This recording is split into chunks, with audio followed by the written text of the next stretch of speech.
Most people fear the narcissist, their charm, their manipulation, the emotional games. But there is something far more dangerous, and it's not the narcissist at their peak. It's the empath, when they are done. Not angry, not screaming, not begging, just done. In that moment, that quiet internal shift is what Carl Jung would call a psychological earthquake. Because when an empath finally stops bleeding, they stop being reachable, and that is the one thing the narcissist cannot survive. Here's what most people misunderstand. They think empaths are weak, too sensitive, too forgiving, too patient. They believe empathy is softness. But Jung understood something deeper about the psyche. He saw that sensitivity is not fragility, it is depth. And depth, when wounded long enough, does not collapse. It transforms. The narcissist feeds on emotional reaction. They survive on access to your guilt, access to your hope, access to your need for closure. But the empath, in the beginning, does not see the game. They see potential. They see woundedness. They see someone who just needs love. So they give and give and give until something shifts. There comes a moment, and if you've lived it, you know exactly what I'm talking about, where the empath doesn't cry anymore. They don't argue anymore. They don't explain themselves anymore. They simply observe, and that silence is not weakness. It is awakening. Jung described the human psyche as containing both light and shadow. The empath lives primarily in the light. Compassion, understanding, patience. But when repeatedly betrayed, something else begins to form. Not hatred, not revenge. Clarity. And clarity is lethal to manipulation, because once an empath sees the pattern, they cannot unsee it. They start noticing the rehearsed apologies, the timed affection, the strategic vulnerability, and something inside them closes. Not their heart, but the door. The narcissist fears abandonment, but not physical abandonment. Emotional abandonment, and a fed-up empath does something terrifying. They emotionally withdraw before they physically leave. They detach internally. They stop explaining their boundaries. They stop needing to be understood. They stop trying to save someone who never wanted to be saved. And when that happens, the narcissist feels it instantly. Because suddenly, their words don't land. Their guilt doesn't work. Their charm feels rehearsed. The empath becomes unreachable. And an unreachable empath is more destabilizing than confrontation ever could be. This is not cruelty. This is evolution. This is what happens when compassion meets awareness. When patience meets pattern recognition. When love finally refuses to bleed. And that quiet shift is where power begins. When an empath reaches that breaking point, most people assume something dark has happened. They think the empath has turned bitter, closed off, hardened. But that's not what's happening. Something far more profound is taking place. Carl Jung called it psychological alchemy, the transformation of pain into consciousness. In ancient alchemy, base metals were turned into gold. In the psyche, suffering becomes awareness, and the empath, more than anyone, is capable of this transformation because they feel deeply. And depth, when reflected upon, becomes wisdom. The narcissist avoids pain. They project it, deny it, blame others for it, but the empath absorbs it. At first, this looks like weakness. They internalize the insults. They question themselves. They wonder if they are too much or not enough. But over time, something shifts. Instead of drowning in the pain, they begin studying it. They ask different questions. Why do I tolerate this? Why do I explain myself to someone committed to misunderstanding me? Why do I keep offering grace where there is no accountability? This is the beginning of alchemy. The pain is no longer just emotional. It becomes information, and information is power. The empath begins to see patterns not just in the narcissist, but in themselves. their tendency to rescue, their fear of conflict, their need to be needed. And this is where real transformation happens. Because Jung believed that growth requires shadow integration. The empath's shadow is not cruelty, it is suppressed anger, unexpressed boundaries, disowned strength. For years, they avoided these parts of themselves because they didn't want to become harsh. But what they didn't realize is this: compassion without boundaries is self-betrayal. And once that truth settles in, the empath changes. Not outwardly dramatic, but internally decisive. They no longer try to win arguments. They don't chase explanations. They don't overextend themselves to maintain peace. They become calm. And calmness, when it's rooted in clarity, is intimidating. Because now their empathy has structure, their kindness has limits, their love has standards. This is what makes them dangerous to the narcissist. Not aggression, not revenge, but non-reactivity. The narcissist thrives on emotional hooks.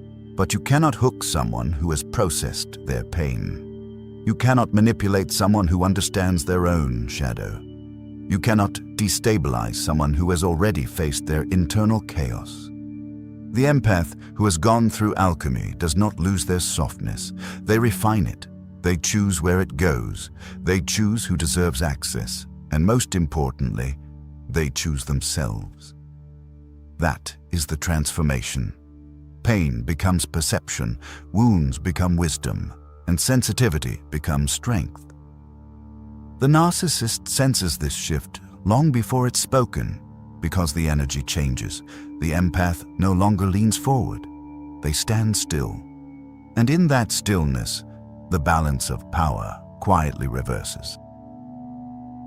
A fed-up empath is not created overnight. They are forged in stages, and Carl Jung understood that awakening is never sudden. It unfolds through confrontation with the self. The first stage is unconscious giving. This is where most empaths live for years. They love without limits. They forgive without accountability. They explain themselves endlessly. They believe that if they are patient enough, understanding enough, kind enough, everything will stabilize. But what they don't realize is this: unconscious empathy attracts unconscious exploitation. The narcissist recognizes this stage immediately. Because the empath at this level still doubts themselves. They still ask, maybe I'm overreacting. Maybe I misunderstood. Maybe it's my fault. And as long as doubt exists, manipulation thrives. But eventually, something fractures. Which brings us to the second stage, pattern recognition. This is where the empath starts noticing repetition. The same apology, the same emotional cycle, the same argument with different words, and instead of absorbing blame, they begin observing behavior. This is a dangerous shift, because once empathy gains awareness, it stops being naive. The empath no longer reacts immediately. They pause, they watch, they test consistency, and the narcissist feels this distance growing. For the first time, their tactics don't land the same way. But the empath is still conflicted here. They still hope. They still want change. They are awakening, but not yet detached. Then comes the third stage, integration. This is where Jung's concept of individuation becomes real. The empath stops trying to be only light. They accept their anger, their boundaries, their capacity to walk away. They realize that being good does not require being available. They understand that protecting their peace is not cruelty. And something profound happens here. They stop needing the narcissist to understand them. That need dissolves. And when the need dissolves, so does the control. This is the stage where the empath becomes unreachable.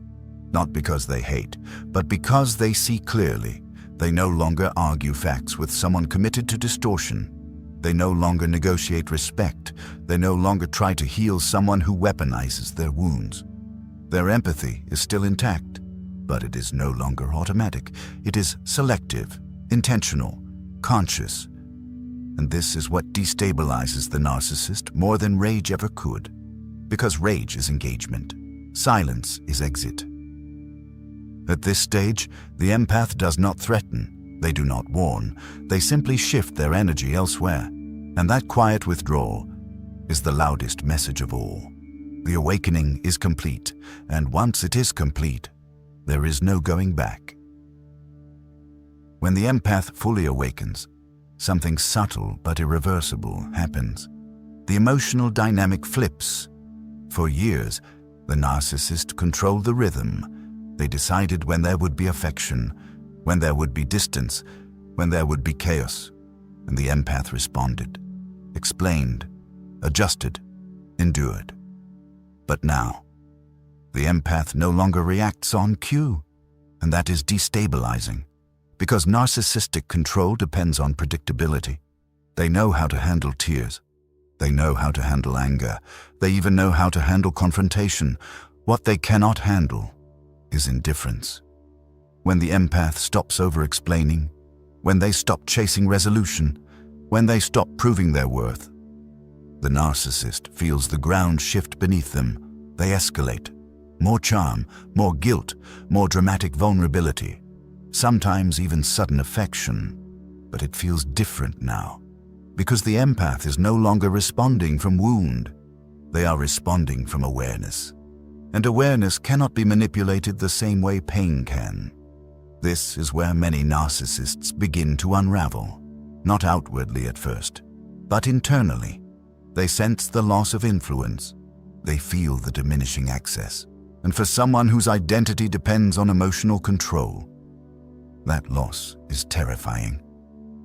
Carl Jung spoke about projection, the act of disowning one's own shadow and placing it onto others. The narcissist survives through projection. Blame the empath. Label them too sensitive. Call them distant. Accuse them of changing. But what's really happening? The empath has integrated their shadow. They are no longer afraid of conflict. No longer afraid of walking away, no longer afraid of being misunderstood. And when fear disappears, so does leverage. The narcissist may try one final tactic: to provoke a reaction, to ignite jealousy, to start a fight, to test if the empath still cares. But something remarkable happens. The empath remains steady, not cold, not cruel, just steady. Because they understand now, closure does not come from the narcissist. It comes from clarity, and clarity does not argue, it decides. This is the stage where boundaries become non-negotiable. Access becomes earned. Energy becomes protected. The empath is no longer available for emotional chaos, and without chaos to feed on, the narcissist loses power, not because they were attacked, but because they were no longer entertained. That is the quiet revolution. The empath does not destroy the narcissist. They simply remove themselves from the game. And without a player, the game collapses. Power was never in manipulation. It was in who was willing to walk away. And now, the empath is. In the end, a fed-up empath is not dangerous because they want revenge. They're dangerous because they no longer need anything from you. No validation, no apology, no explanation. And when a person reaches that state, they are free. Carl Jung believed the goal of psychological growth was individuation, becoming whole by integrating both light and shadow.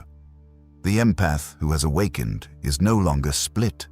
They are not just compassion, they are compassion with boundaries. They are not just patience, they are patience with discernment. They are not just love, they are love that knows when to leave.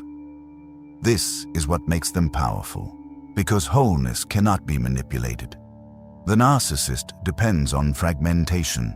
They need you doubting yourself, second-guessing your feelings, seeking their approval. But the integrated empath does not seek permission to feel what they feel. They trust their perception. They trust their intuition. They trust their boundaries. And that trust changes everything. It changes how they walk into a room. It changes how they respond to disrespect. It changes the kind of relationships they tolerate. They no longer try to fix broken dynamics with endless understanding. They no longer romanticize potential. They no longer confuse intensity with intimacy.